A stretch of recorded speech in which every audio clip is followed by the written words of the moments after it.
to do it. I'll take the Colts. Listen, they face the Bills and the Jets. You can make an argument those are the two best defenses in the league right now with tremendous defensive coaches. Tennessee is not in that class defensively.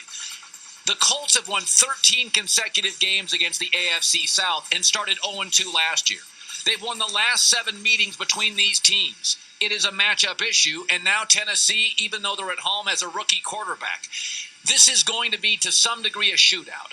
You're not going to keep holding Andrew Luck down to field goals. He's going to get in the end zone. And I love taking teams off awful Monday Night Football losses. Like when a team's on TV on Sunday night or Monday night and they're terrible and it's humiliating, like Minnesota in week 1, they always bounce back with a really good effort, swallow the points. Indy 28, Titans 20. 49ers at Cardinals. I almost never, ever swallow anything over 3.5 or 4 points. I'm going to take Arizona at home minus 6.5. Listen, under Bruce Arians, they've been great at home, 14-3. Look who they play at home. They played some good Niner teams and the Seahawks. Carson Palmer. Carson's won 15 of his last 17 starts, including the last 8. And Mike Iapati on the offensive line appears to be coming back. Right tackle Bobby Massey could be coming back, an upgrade to the offensive line. Arizona is winning impressively, and they're not doing it with turnovers. They have a +0 turnover ratio. They're not even winning that battle. And San Francisco's a limited offense. No Frank Gore, Anquan Bolden, and Vernon Davis, old guys at wide receiver. San Francisco had 9 guys retire, yet they're still old. I don't like this team. I don't necessarily buy the coach. They're thinning down Kaepernick's offensive sheet. I think Arizona rolls 28-13. Bills at Dolphins. Couldn't believe I got Buffalo in points. I'm going to try them again. Miami is not in September. They've not been in recent years a good team straight up. 8 of their last 23. Also, they have been gashed on the ground. Did you watch that Redskin game they won? They were gashed on the ground, and Buffalo can run the football. Yeah, Buffalo lost to New England, but they beat Indy, and they're 4th in points a game in the NFL, averaging 150 yards rushing. And Miami's rush defense isn't good. Also, Buffalo lost to New England, but they had a real push and no quit and a real fight. And in the last 22 points scored, Buffalo scored 19 of those. And Tyrod Taylor has limitations, but he's thrown for 440 yards in the first 2 games. He has his moments. He's capable.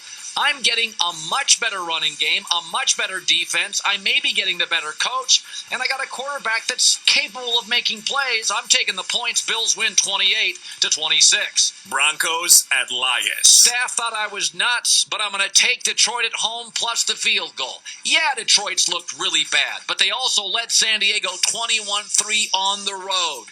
Take out the Minnesota game. It was miserable. It was a stinker. They couldn't play worse. The story here to me is Denver. Denver, with 5 turnovers, struggled to put away Kansas City.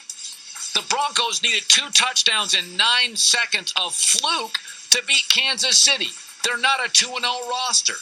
Okay? Denver's last 9 on the road, they've been 5-4. Lions have won 4 straight home openers. And Detroit's one of those teams that has talent. Matt Stafford, they've got young, good tight ends. They're hoping for a revamped running game. And they've got Calvin Johnson. They're capable of scoring points. And I just don't think this Denver offense should be giving up points on the road to a capable quarterback in Matt Stafford. I say Detroit pulls off the upset, 27-26. I'll take the points. Chargers at Vikings. Again, I'm getting, I think, the better team, and I'm getting 2.5 points. Yes, Minnesota bounced back after a humbling Monday Night Football loss. That's the history of this league. They're still an average team with a limited passing offense. They are last in the NFL in passing as Minnesota, and only 1 wide receiver over 100 yards. San Diego lost at Cincinnati, but Cincinnati could have the best roster in the entire league, and San Diego has already amounted to 350 yards last week against Cincinnati. 350 yards. It's not easy to get 350 yards against Cincinnati, and 130 of it was rushing. They can run the football. They're an excellent running team. They will control Minnesota and the clock. I'm getting the better team that lost a competitive game against an excellent roster in Cincinnati. It's a step down in class. San Diego plus 2.5 beats Minnesota 28-17. 223. I love my points.